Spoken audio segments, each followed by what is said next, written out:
All right, so let us continue.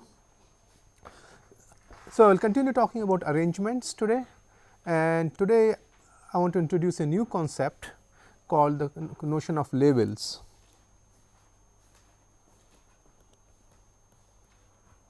So, again if you take a set of lines,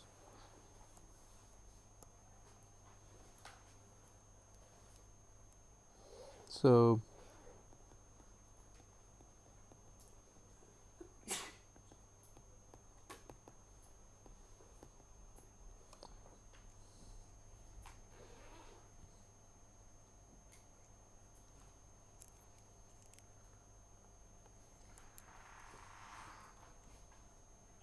so the label of a point. So, if I take any point x, then I will define lambda of x, which is a label of x, is a number of lines of L lying below x. So, what it means is that if I take a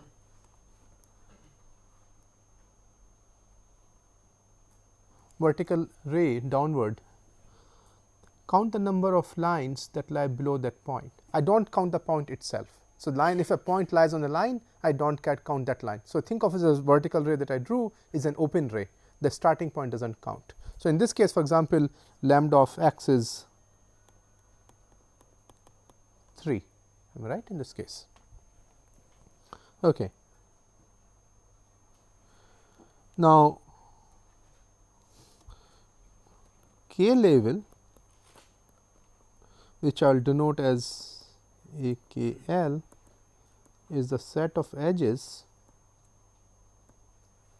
of A L whose label is k. So, if I look at this picture, so let us look at what the labels look like in an arrangement. So, this line, this edge, if you look at, this is label 0 because there is no line. If you all the points on this edge, the label is 0 because there is no line below it. Similarly, this edge also has label 0. Okay. Now, if I look at these edges,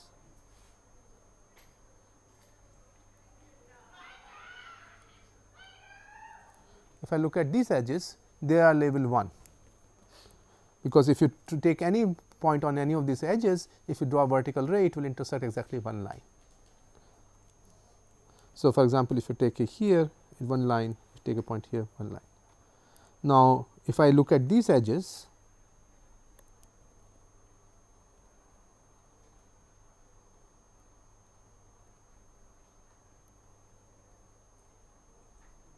this is label 2, okay, and so on. So, now I will draw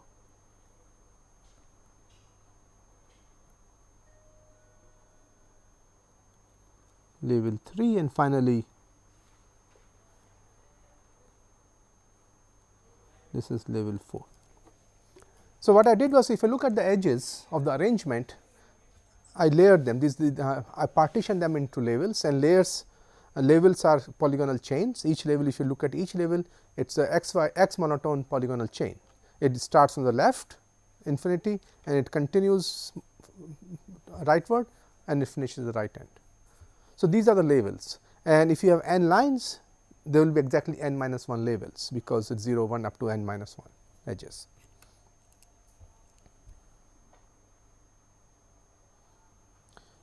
Now, it is also clear by the definition that each of these labels is of course, it is a polygonal chain. So, if you notice the way I drew it, and it was not accident that I follow, if I look at a label, I follow an edge.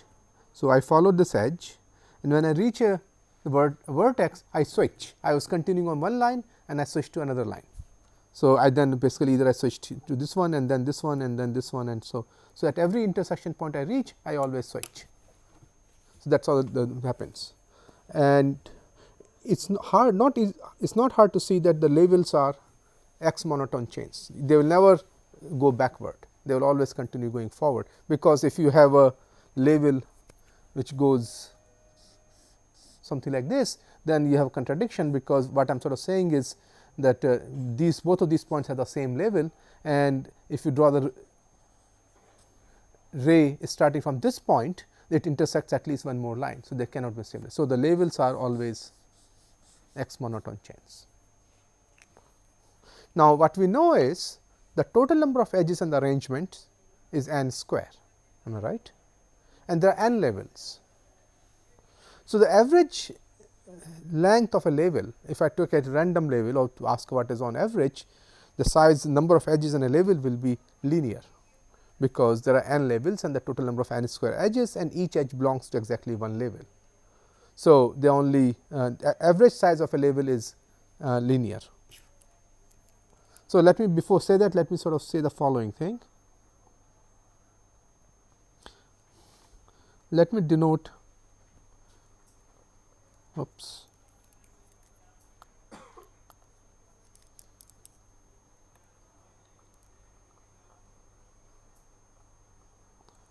phi k l is the number of vertices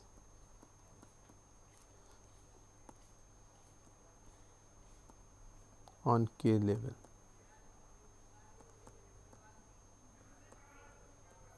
Okay. Because this is a number of vertices on the label, and that is defined what the complexity of a label is. And what I said, on average, and as usual,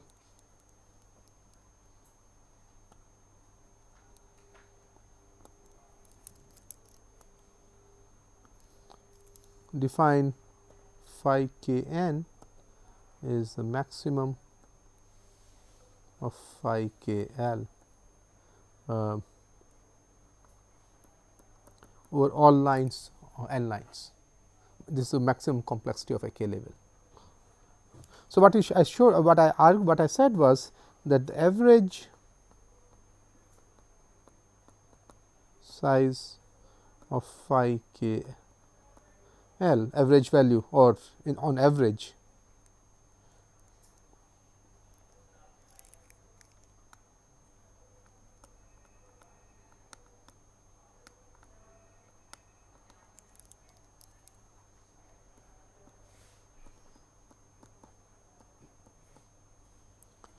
so what I said, that the average size of AKL is the k level is linear, but the question is what is the worst case complexity.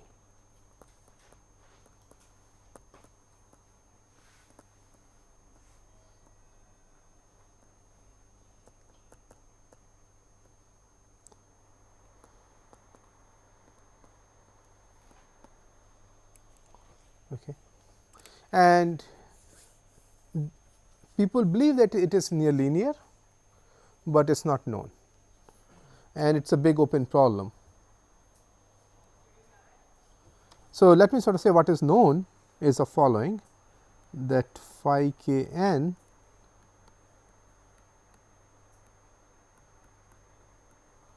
is this is upper bound that is known, and what is known is that it is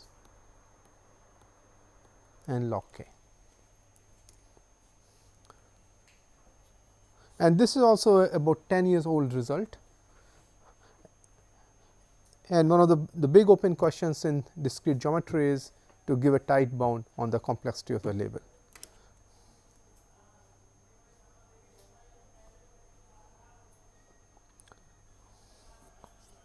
Now,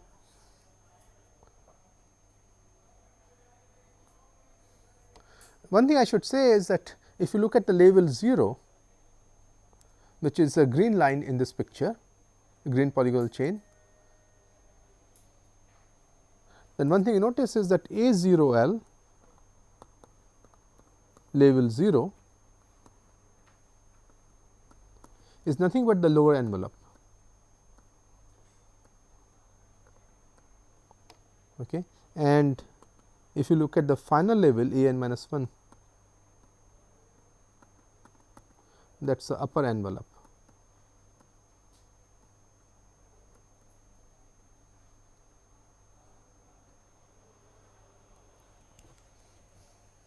So, if you look at the final level, the level 4 on this picture, then that is upper envelope of these lines, and if you look at the level 0, that is the lower envelope. And remember that we talked about lower envelope and upper envelope in the context of Voronoi diagrams.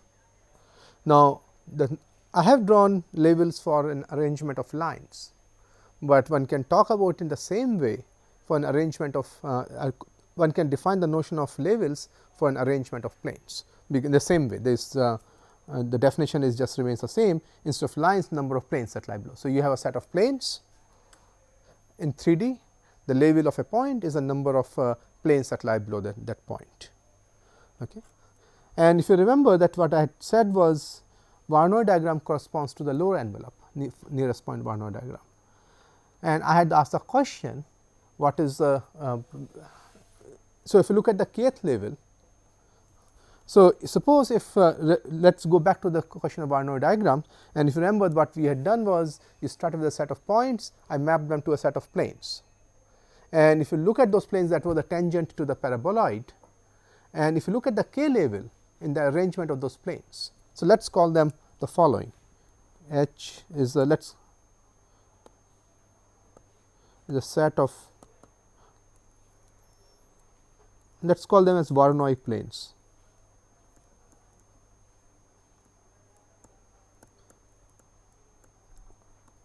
Voronoi planes was basically what, if you remember correctly, what we did was the following, and I will draw the picture only in 2D.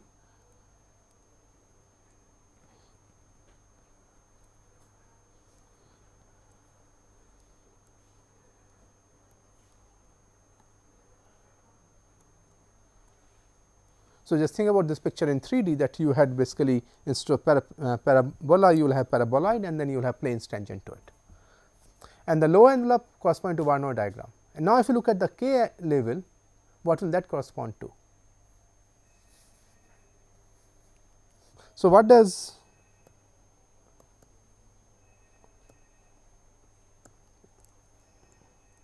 level k or AKH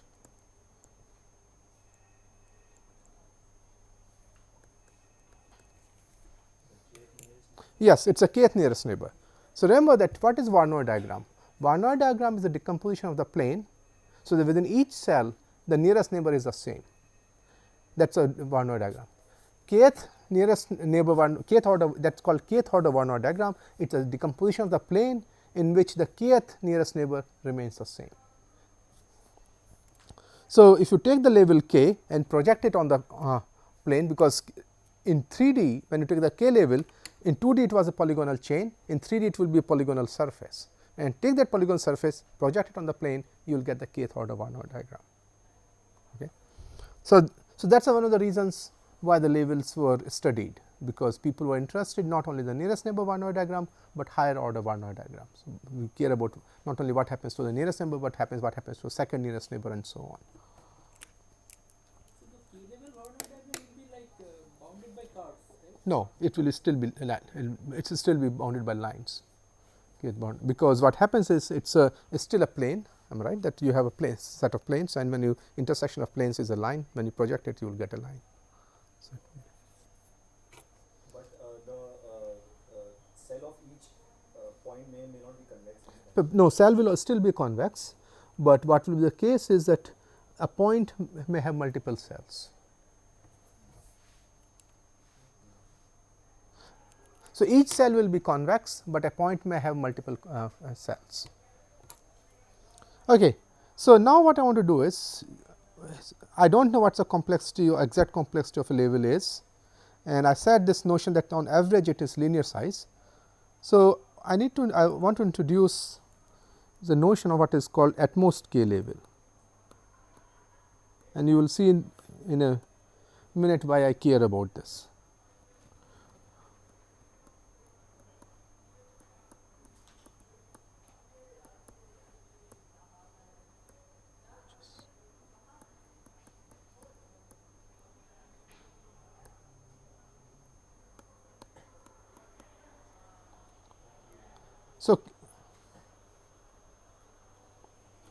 So, if I want to look at the at most 2 level, not only look at the edges of level 2, but you also look at the edges of level 0, level 1 and level 2.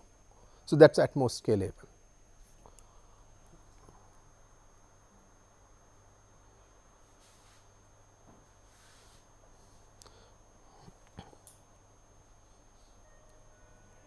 And let me again define phi k L is the number of vertices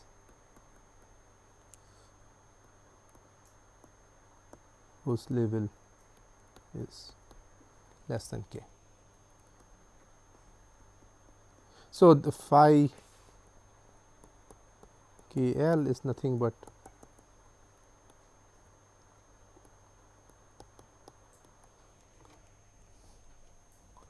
so you look at the vertices whose level is at most k.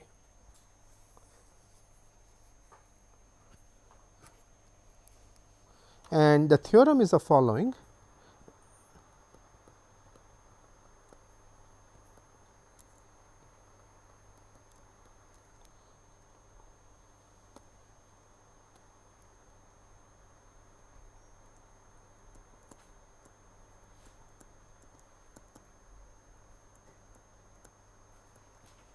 Is order of n k,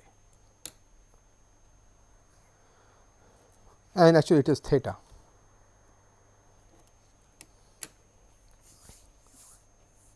So, this sort of also verifies or supports the claim that the average size of a level is k, because I cannot bound the complexity of a single level, right. I cannot bound the complex single level, but if I take a band for any value up to k, let us say take the first k level, then the complexity of the first k levels is at most n k. Okay.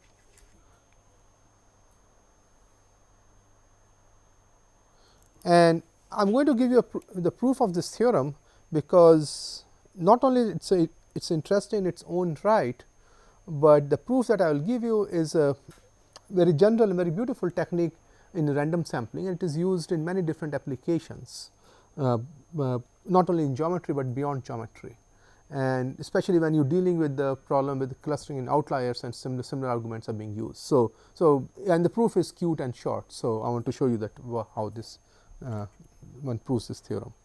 But before I prove the theorem, any questions about the notions of at most k level or the notion of the level?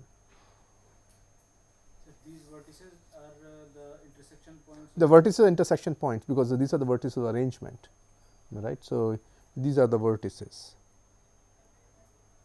And the complexity, by complexity you mean Number of vertices. When I say complexity of something, it means how many vertices are there. So why are these vertices, counting these vertices, important? You will see that why I care about that most k level, because it's a one thing I said, it's the same as kth order Voronoi diagram. You ask, the question you ask is what's the complexity of the kth order Voronoi diagram. We know that the complexity of the nearest neighbor Voronoi diagram is only linear, but how big the kth order Voronoi diagram will be, and that's not linear. It can be much larger, and it can be you'll see that's and you will see in some other why we care about at most k level. Okay.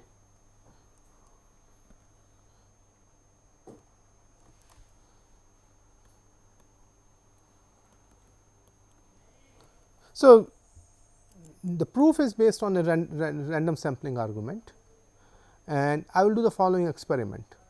I will fix a parameter p, and which I will choose later, and I will for every line I will flip a coin, a biased coin, which has a probability of getting head, probability of getting head is p, and if I get a head, I choose it. So, basically what I am sort of saying is that I flip a coin for every line, and I choose a line with probability p. Okay. So, fix a parameter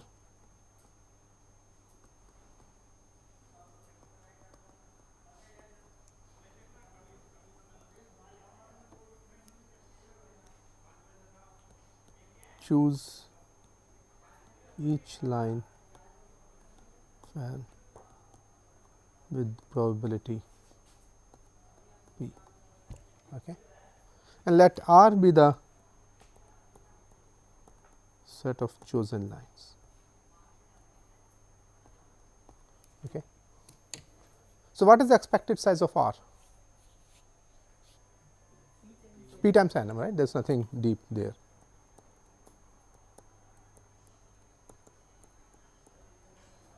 Okay.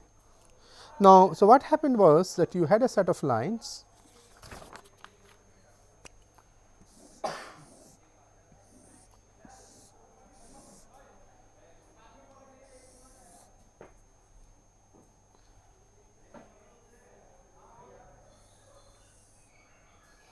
and I chose a subset of these lines. So, let us say suppose this line was selected, this was selected, and let us say this was selected. Let me try again and hopefully we will do better.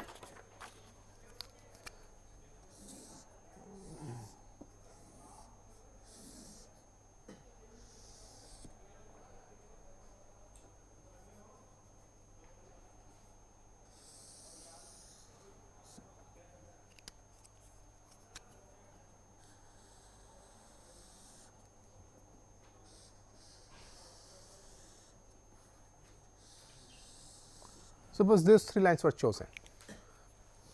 Now, what I am going to do is I am going to bound the look at the label 0 of this set R. So, look at the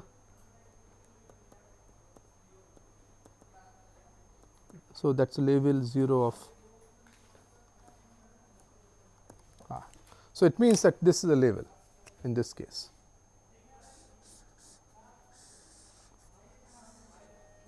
Okay. And let me do the introduce the following notation. It will be just easier. Let V K L be the set of vertices of A L whose label is K. Okay. All right. So, let me and as remember that our notation was then phi K L is nothing but the size of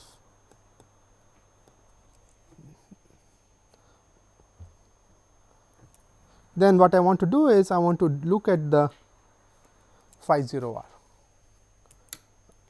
the number of vertices on the low envelope on the random subset of the lines that I have chosen. Now,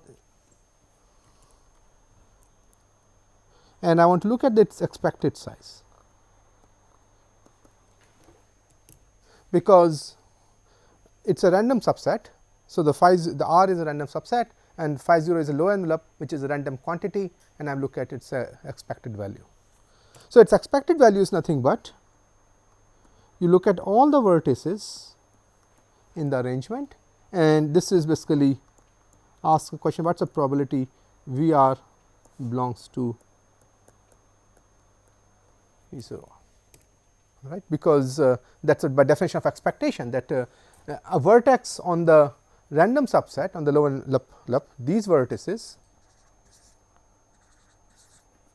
these are nothing but the vertices of the original arrangement. For each vertex you ask the question, what is the probability, and because the vertex is chosen or not chosen will be there. So, it is a 1. So, normally you say that p x is the value of x, but the value of the its indicative variable. So, it is just a question of probability.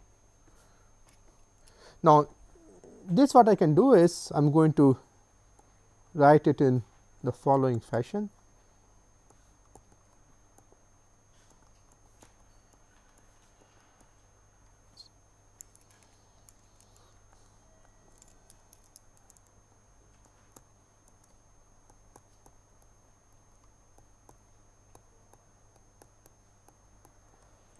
So, I took the set of vertices, divided them into the labels, because if you look at all the vertices in the original arrangement, they have certain label, as we had talked about earlier, and this is the notation I used.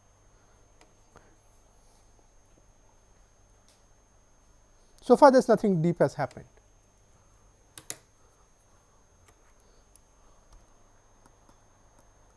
Now, let us ask the following question. Here you have a vertex of the original arrangement which lies on which is an intersection of point of 2 lines, and let us say its label is j. Okay. So, So, let us ask the following question. So, let me write the following question. Suppose you have a vertex V and V belongs to VJL. It means its label is J. So, when does V appear on? So, when does V appear, this vertex appears on the lower envelope of the random subset of lines? Yes. So, what is the problem? When does some arbitrary vertex will appear here? So, the two things have to happen, am I right? So, let us say, so since its label is J, then if you draw the lines below here, there are J other lines that lie below it. Two things have to happen for V to appear on the envelope. These two lines should have been chosen and none of these lines should have been chosen, because if any of these lines is chosen, this vertex V will not appear on the lower envelope. Okay, so, let us write this. So, let us look at this, call this line L1, L2. So, one condition is that L1, L2 they are chosen in R, and let us call this line as the killing set in the vertex, because if any of these lines is chosen, then the vertex does not appear. So, these are the lines that kind of kill them appearing on this one. And second set is KV is empty, right, because none of these lines should have been chosen. So, if you take an arbitrary vertex of the arrangement, blue vertex, which is an intersection point of two lines, if its label is J, then there are J lines that lie below this vertex. In order for this vertex to appear on the lower envelope of the random subset of lines R, these two lines should have been chosen and none of these lines should have been chosen. So, what is the probability of this happening? Not p to power j. Yes. So, then basically we just write it this. Oops.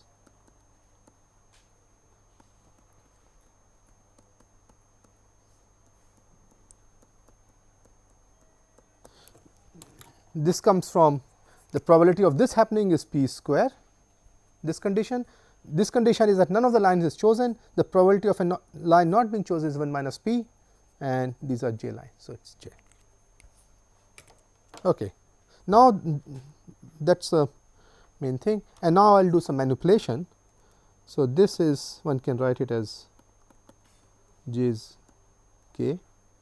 Now, this probability, it depends not on the individual vertex, it depends on. So, this is p square 1 minus p to power j, number of such, this basically multiplies the number of vertices in the label, which is by definition is precisely phi j l, the size of V j l.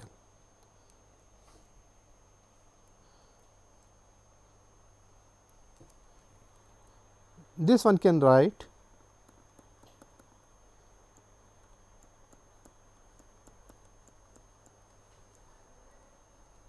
because I just k is at j is at most k. So, I can write this way phi j l, and I can take this first two terms outside. So, it becomes p square 1 minus p, and this quantity j is equal to 0 to k phi j l is nothing but phi k l by definition. So, this was the definition of phi k l at most. So, what it means is, now if you put it other way, phi k l is at most expected value of phi 0 r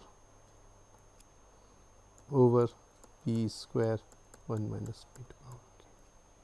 Okay. Now, what we do is we set p to be 1 over k. Okay. Then what you get is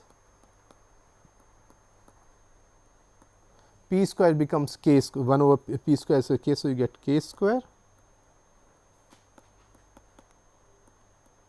k. Now, what is the expected value of the low envelope? Now, if you have a set of n lines, when your set of whatever lines you have, lower envelope is, if remember, it's nothing but the convex hull, and you know the convex hull has linear complexity. So, this is also a convex polygon which is intersection of n lines, and you know that has size is linear. So, its size is linear, all right. Now, what we know is that the expected size of R is P n, we said, which is n over k, and size is linear. So, you get n over k. Okay, right. So, what you get is the what is, can you give a bound on this one? It is roughly 1 over E. So, it becomes E, am I right. So, this is becomes E times n k. So, which is order of n k.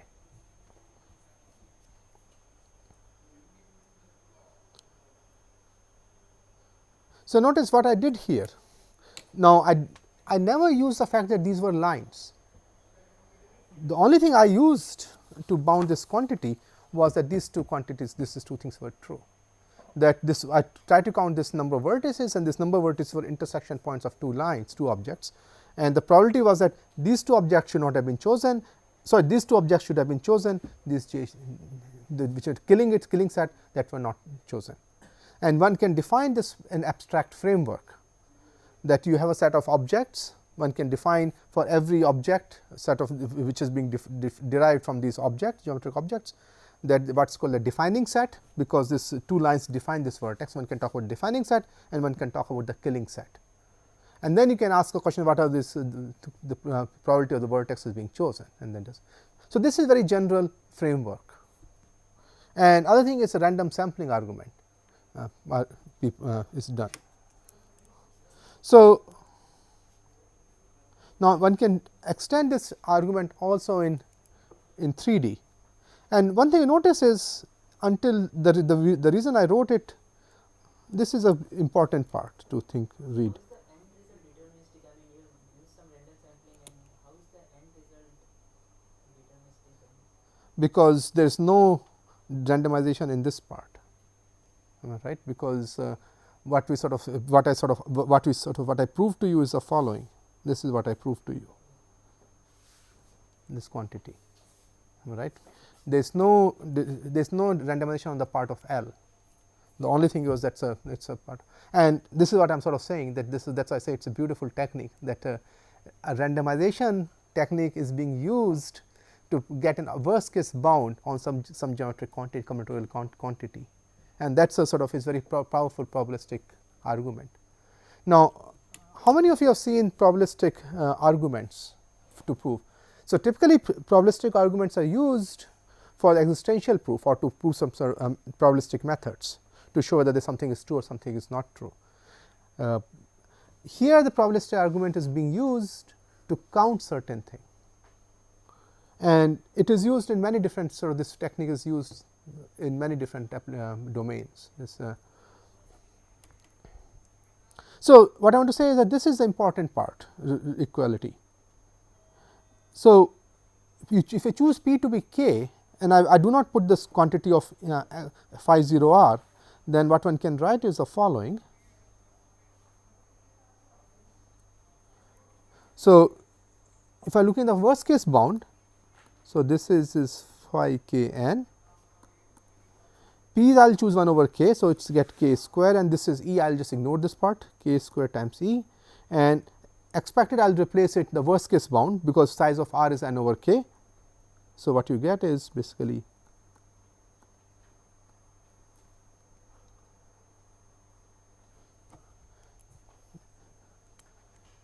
so, if I think of an abstract framework, if I have this notion of this levels 0 or level 2 up to 1 k, then basically what you say is that if some objects are being hidden by k objects, then this is the bound you get, and I will give an application that why it is in more general setting.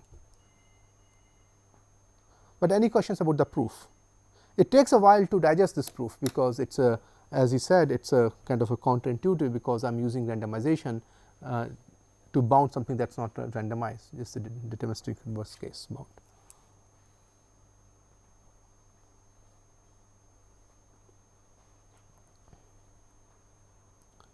Let me give you one sort of example of this generality of this framework, and then I will give you two applications that why we care about labels. So, suppose you have a set of disks.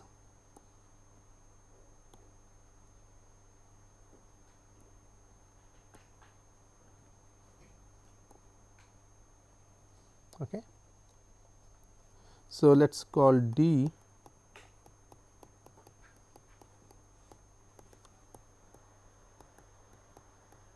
and disks.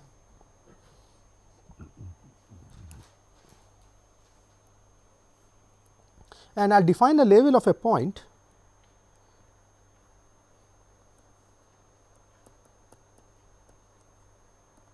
now. I will define the label of point x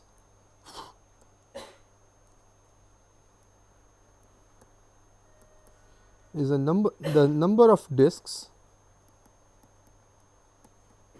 that contain x in their interior. Okay. So, for example, if I look at this point x, its label is 1, 2, 3.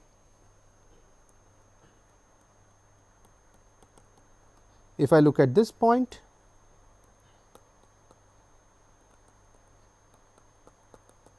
although it lies on the boundary of two disks, but it does not lie in the interior of any disk. So, that is its a label is 0. So, what is label 0 in this case?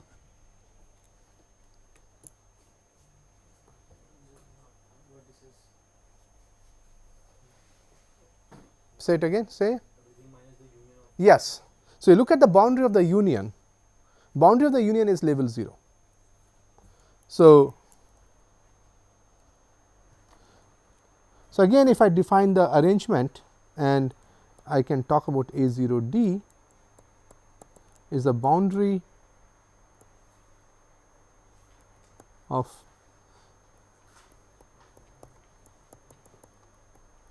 the union, right. Now, we can talk about similarly AKD,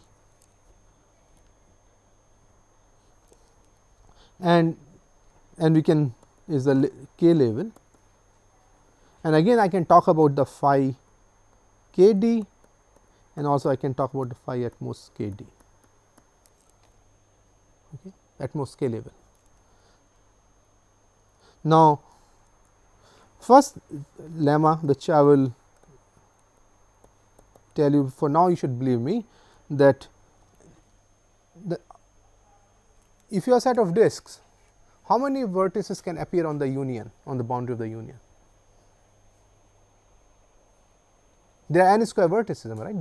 There because in total in the arrangement there are n square vertices. How many of them can appear on the union? Does anyone have a guess?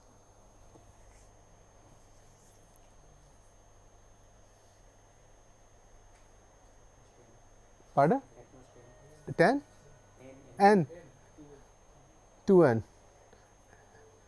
Anyone else? So, how many of you believe it is an order of n? Or how many of you do not believe that it is not? How many of you believe it is more than it is a superlinear?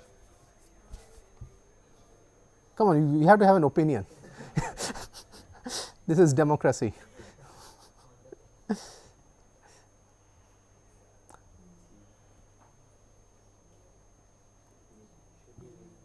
Pardon? Should be linear? Yes, it is linear, and either I will give you a homework problem if I do not have time. If I have time, then I will give you the proof. So, phi 0 d is order of n. Okay. Then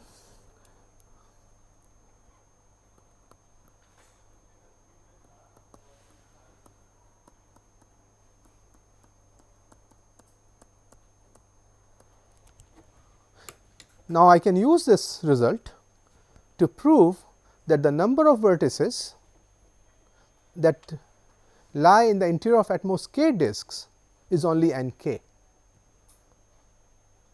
and the proof is identical to what I gave here.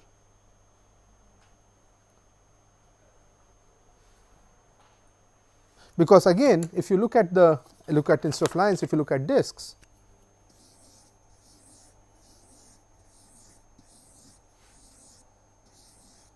am I right? Then if you and I choose a random set of disks,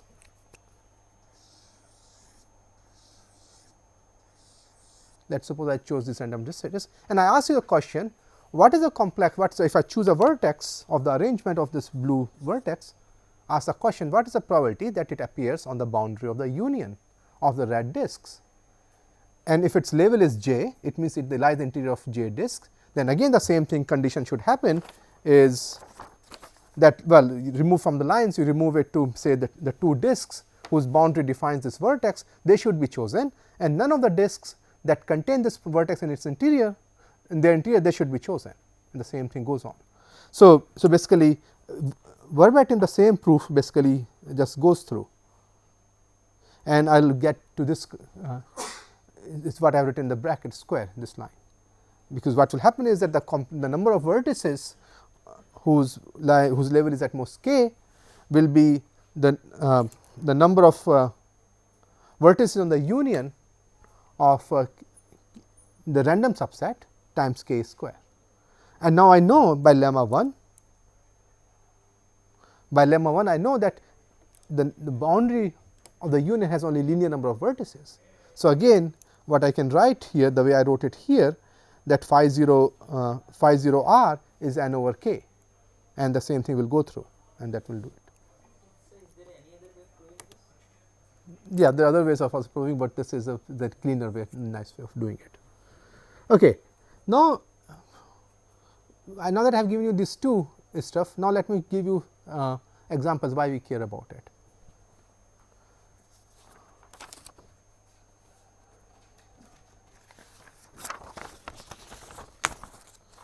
So let us look at the following problem, which is suppose there is a big disk which is some kind of a region, and you have a set of points inside this region.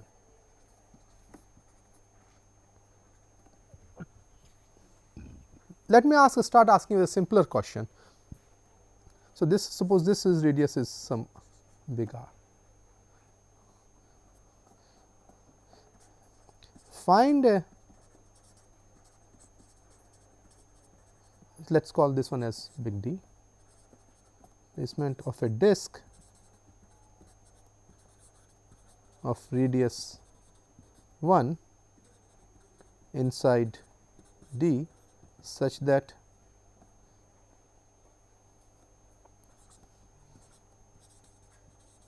gamma does not contain, and let us say S is a P 1 .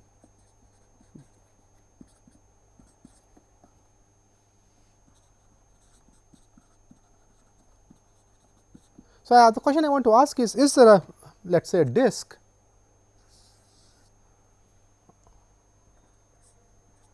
of radius 1? Can I place a disk of radius 1 inside this inside the bigger disk, so that it does not contain any of the input points? So think of the point as a sort of obstacles. So the disk cannot contain any of these input points. So increase the points to the half radius. Okay, go ahead. And then you see whether the point Also lies reduce within the bigger disk. that's right. So what you do is that, like, so to reduce this one to r minus 1,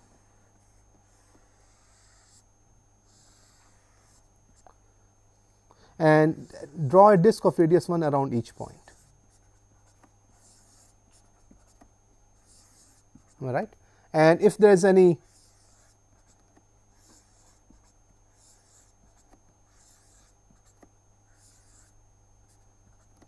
okay, and then what you do is you look at inside this bigger red disk and outside it, and compute the union of this disk radius 1 disk and see if there is a point there. If I find a point, then it means that if you put a disk of radius 1 there, it will lie inside the disk and it will not contain an input point. Now we know that the union of the disk has a linear size, right, and I have not told you how I compute it, but when I give you the proof how you, why it is a linear size, you will see the proof also how you compute it, and then it will basically do it. Now if I change the problem something like this, maybe it is too stringent to require that you does not contain any point. Let us say I allow you to contain at most k points. Okay. look for the That is right. So, it means that you want to compute at most sort of k, at most scale level k. Now, let me sort of flip the problem. So, this was a placement what is called the largest empty placement, or you can ask the following question. Instead of I give the disk of radius 1, you can ask find me the largest disk that I can place inside this D that does not contain any point, in which case you need to do some kind of a binary search on the radius and see how you find the larger disk. Or you can ask the question what is the largest disk I can put inside it, so it does not contain any of the input point. So, think of these points as a constraint that you cannot contain, and you ask the question. And when you allow some outliers, because when I say at most k points, those k points are kind of outliers. So, whenever you have to deal with the outliers, then this at most k level shows up. So, here is another problem, which is a kind of a dual of this problem. Now, I give you a set of points. Is there a disk of radius 1 that contains all the points? Then what will you do? It is very similar to what I asked earlier, but now I ask a question, is there a disk that contains all the points? We draw circles of radius 1 around all these and find if there is a point of level n. Intersection. So, that is intersection, am I right? They do it. Now, what I ask the question, again I play the outlier game some of times, because there might be some outliers, because okay, most of the points are clustered here, but there might be some points because of measurement error or something that may happen, which is like whenever you are doing clustering, you always want number of times you want to do the outlier. So, say I ask the question, is there a disk that contains all but at most k point, all but k points? Then again I can define the label, but I have to define the label differently now, or you can talk about label n minus k, you can talk about it doing it. So, that is why this at most k labels come. Here is a final problem, that example I want to give you, which is a classical problem in classification and machine learning, is the following. Suppose you have some data, these are some positive examples and these are some negative examples, right. So, for example, what happens is that this is many example, it comes everywhere in the classification problem, but for example, like want to look at understand the disease. So, what you do is you have some symptoms, you think that these are the symptoms that cause disease, you want to check. So, you have certain defined some symptoms, and then you look at the patients who have that disease versus the patients who do not have that disease. So, patients are the positive examples, and the patients who do not have, people who do not have the disease, those are negative examples. And the question you want to ask is there a simple rule that can separate them? And the simplest rule, that is what is used in machine learning and classification, is called linear classifier. So, what that means is there a line, if suppose if this were in two dimensions, is there a line that separates blue points from the red points? Okay. So, the question I want to ask is there a line? So, R is a set of red points, B is a set of blue points. Is there a line that separates red and blue points? Okay. Now, suppose let us say there are two possibilities. If I line, let us say blue points lie above the red line, above the line, and red points lie below the line. Okay. So, let us say suppose our life was very simple, and here were all the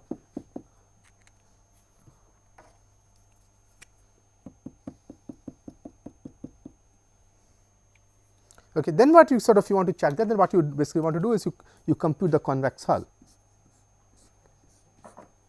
and you compute the convex hull of red points, and you check whether these polygons are disjoint. Okay. So, if they are disjoint, then there is a line that separates them. Okay. So, that will do it for you. But now again there might be outliers. So, it might be too stringent, but what happens, you cannot find a plane that really separates them. You say I allow k. So, where the side that contains most of the blue points, you allow at most red k points, and the side that contains red points, you allow at most k blue points. Then how do I do it?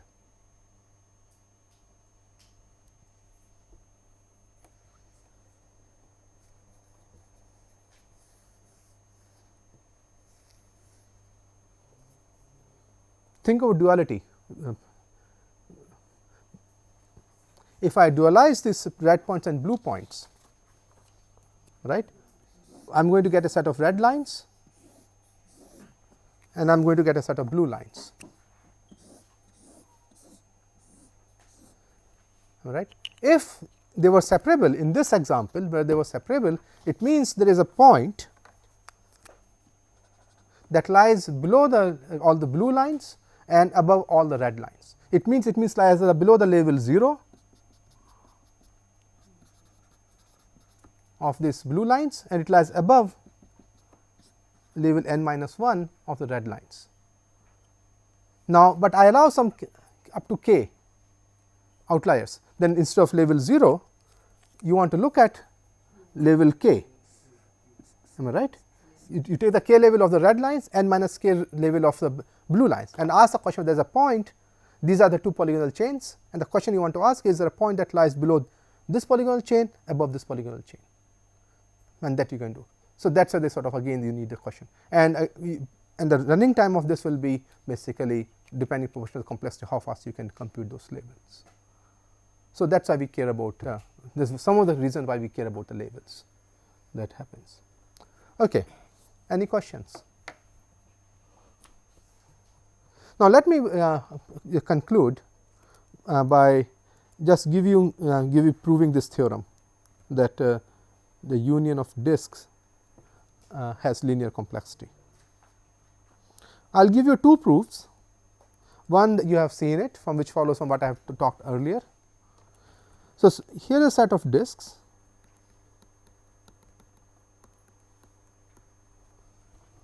Let us say d I is send a I and r I is its radius. So,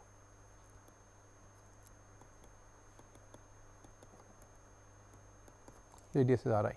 So, the equation of the disk is x minus a I square, oops,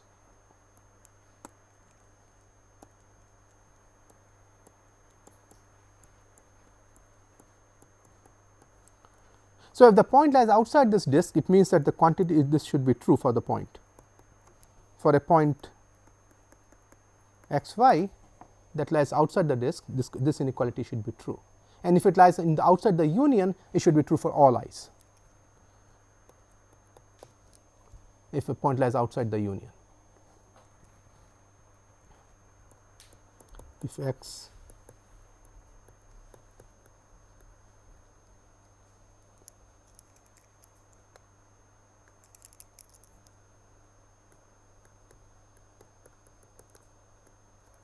so, if you write this one as x square plus y square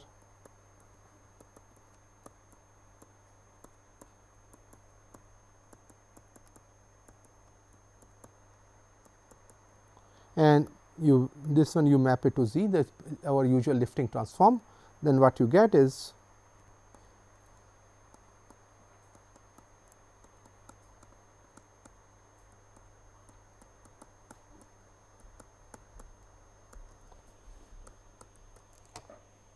so this is equation of a plane,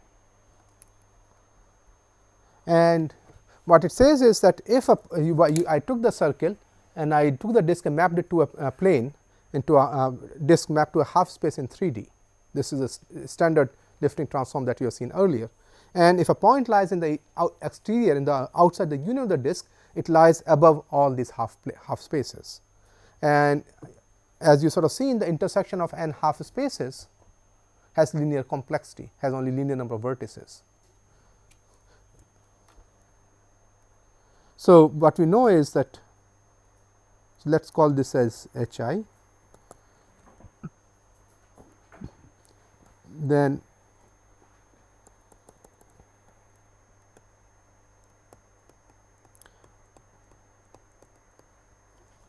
because it is a convex polytope in 3D and it has a linear size, that is basically does it, and that implies that union of disk has linear complexity.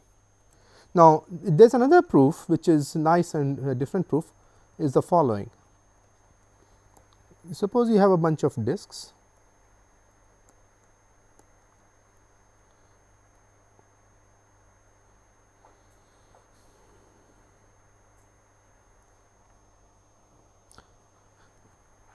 you construct a graph as follows.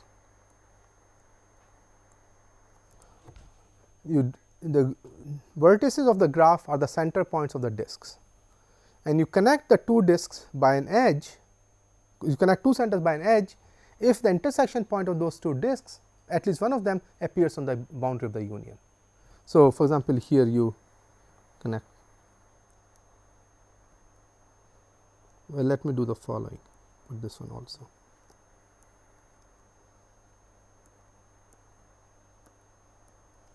So, this is a graph you get, and the claim is that this graph is planar. Okay. I will not prove it. It's not very hard. It's just high school trigonometry, but using high school trigonometry, you can argue that this graph is planar. And if the graph is planar, it has only linear number of edges, and that implies that union complexity has linear number of edges. So, that the reason that the second proof is nice is it does not use the fact that these are real circles. So, let me just conclude by saying the following. Suppose you have some shape which is very strange,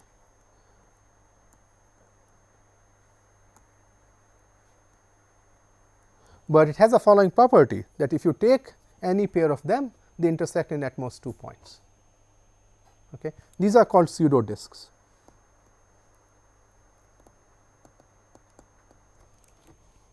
And the complexity of the union of pseudo-disks is also linear.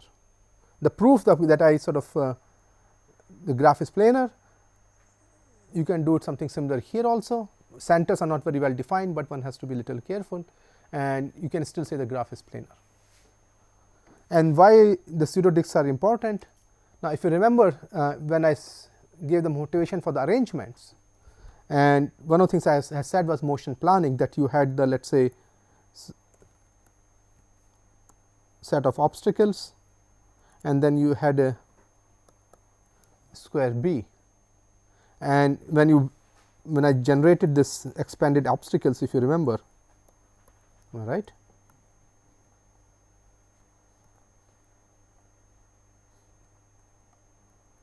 something like the extended obstacles you get. What you can prove is that now extended obstacles, they intersect, because all the original polygons are disjoint, but after you expand them, they intersect. But what you can argue is that any pair of them will intersect on at most 2 points. So, these are pseudo-disks. So, it means that you may look sort of pretty nasty stuff after expanded, but the total number of vertices are still linear, and you can compute them, and that sort of implies that you can still do motion planning easily. Okay. So, let me stop here.